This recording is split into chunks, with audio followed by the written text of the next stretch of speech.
Weather Alert Day.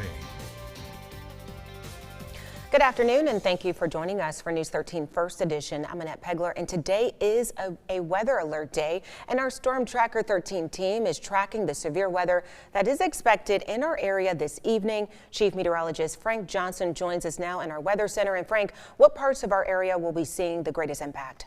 We all have the potential for some severe thunderstorms as we head through the evening hours tonight. And the main impact is going to be those strong straight line winds. Nothing across our area right now. We've been calm so far today. Viper 13 real-time radar is completely dry right now. In fact, the storms we're watching are still pretty far to our north. They're in Virginia and eastern parts of Tennessee right now, but they're moving southward very quickly, and they are heading toward our part of the Carolinas. Our forecast as these move our way has them moving in later on this evening. Currently, the severe thunderstorm watch in effect is across western parts of North Carolina. It does not include our part of the Carolinas, so we're not under any watches or warnings just yet. Our forecast showing these storms by 7 o'clock still just to our west. They will be moving into western parts of the PD by about 9 o'clock or so, and then moving through the rest of the area by 10 or 11 o'clock. Notice they will be strongest during the evening hours, and as we get past 10 o'clock,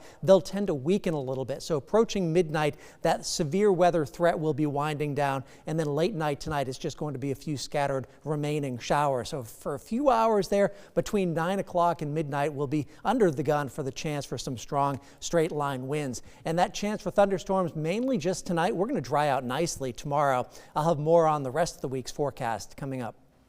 Frank, thank you so much. And for weather alert updates all the time, be sure to download the News 13 Storm Tracker app. It is free wherever you get your apps from. Well, you're now taking a live look of Capitol Hill, where the first of two memorial services for late South Carolina Senator Lindsey Graham took place just a couple of hours ago. South Carolina Senator Lindsey Graham is being remembered as an American original. His life and service honored during services in our nation's capital today. News Nation Washington correspondent Gabrielle Caracciolo has more from where today's memorial services began. Lawmakers are telling stories of Senator Graham's politics and personality today. His 3 decades of public service here in Congress are being remembered for his ability to have fierce debates while maintaining respect and personal relationships with colleagues on both sides of the aisle. Ready, step. For the last time, Senator Lindsey Graham is brought to the Capitol Rotunda. My heart is heavy. Filled with his political allies and adversaries mourning his sudden death.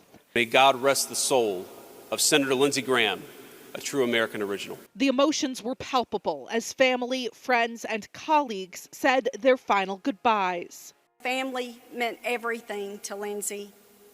It drove his passion for service. It drove his fight for policy, and it kept him grounded. At the National Cathedral, President Trump paid tribute to his once rival turned friend and ally. He was truly a great politician, serving the country he loved to serve so deeply. He went out at the peak of his career, at the top of his game, as a legend that every one of us, many of us here today, are blessed to know him, and a friend that none of us will ever forget. And fighting through tears, the late senator's niece remembered how despite his busy work schedule, he always made time for family. So I count my many blessings to have known him and loved him, and I rejoice in his memory. The presidents of Ukraine and Finland, as well as the Prime Minister of Israel, were among the mourners at Washington National Cathedral, a real representation of the influential role Senator Graham had on foreign policy. I'm Gabrielle Caracciolo, News Nation, Washington. And Senator Graham's funeral also drawing world leaders to Washington. Israeli Prime Minister Benjamin Netanyahu and Ukrainian President Volodymyr Zelensky are in town to honor the late senator, who was a staunch supporter of both nations. Now, Graham's death marks the loss of a reliable advocate for both nations. Graham's support for Israel and close friendship with Netanyahu spanned over decades. So does Graham's support for Ukraine. Although he and Zelensky's relationship fractured, he was in Kyiv pushing support for Ukraine's defense just one day before his sudden death. In his honor, lawmakers are reviving Graham's bipartisan bill to slap new sanctions on Russia. Of all the things we disagreed on, something we really strongly agreed on was the importance of Ukraine's fight for freedom. No word today if Netanyahu's meeting bridged any gaps between the U.S. and Israel over the war in Iran. The White House described both meetings with Zelensky and Netanyahu Tuesday as positive. And Senator Graham's remains will arrive back in South Carolina tonight as his memorial ceremony and funeral take place tomorrow. Services began with a procession held at the State House in Columbia, which will include a presentation of law enforcement from agencies across the state, as well as a flyover that will be followed by a funeral service at First Baptist Church of Columbia. Senator Graham will then be laid to rest in a private burial ceremony in Pickens County. News 13 on-time traffic, sponsored by Joy Law Firm. Just call Joy. And traffic not too bad right now on 501 between CCU and Carolina Forest. Just the occasional slowdown at the traffic lights. No problems right now on 544. Drive times along the Grand Strand on 501 from Carolina Forest to CCU. That'll take 11 minutes. 17 in both directions along the Grand Strand. Moving a little bit slower than normal. Florence area looking okay. No problems in town right now. No issues on I-95. Currently on 95 from TV Road to 76. That'll take 10 minutes. Palmetto from 5 Points to Irby Street will take 4 minutes. And 52 from Palmetto to I-95 will take 7 minutes. Frank, thank you. Well, Santee Cooper is proposing rate increases over the next 2 years, and they are holding 2 meetings today to get your feedback. If the proposed increases are approved, it will be the second time since 2017 rates have increased for customers. Santee Cooper officials say they are utilizing a new billing structure to help keep rates as affordable as possible. The increases break down to a 3.3% average increase in 2027 and a 3.1% increase in 2028. With the new proposed balance demand billing structure, your monthly bill will be based on an average of your 4 highest hours of energy usage in a month. What our customers say is so important to us, and that's how we came up with the balanced demand billing, was because our customers said that they thought the demand billing was punitive. So we want to hear what you have to say. One meeting is scheduled to take place later today at Santee Cooper's Horry Georgetown office in Myrtle Beach this evening at 6.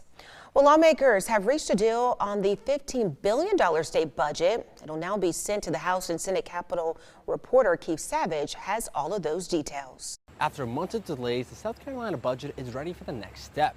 Some of the topics discussed included SNAP benefits, a pay increase for state employees, and the senior homestead exception, which was agreed to be raised from $50,000 to $75,000. So we really were focused on taking care of our students, our teachers, the seniors.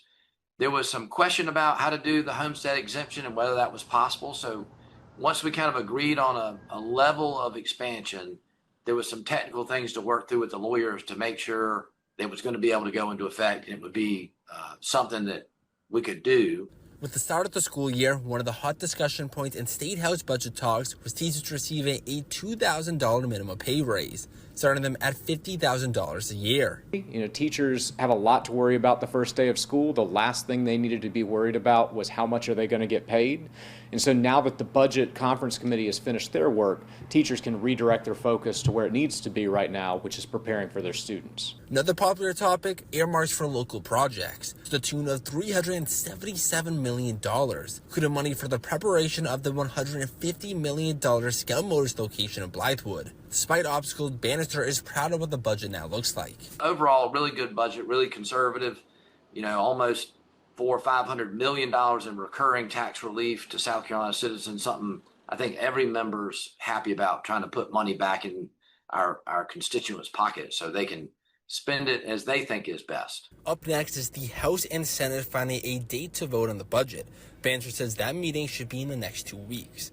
In Columbia, Keith Savage, News 13. And if approved by both chambers, the final step will be Governor McMaster signing that budget. It was a hot day today. Many places made it into the 90s. We have thunderstorms coming in tonight. I'll let you know if they're going to cool us down coming up next.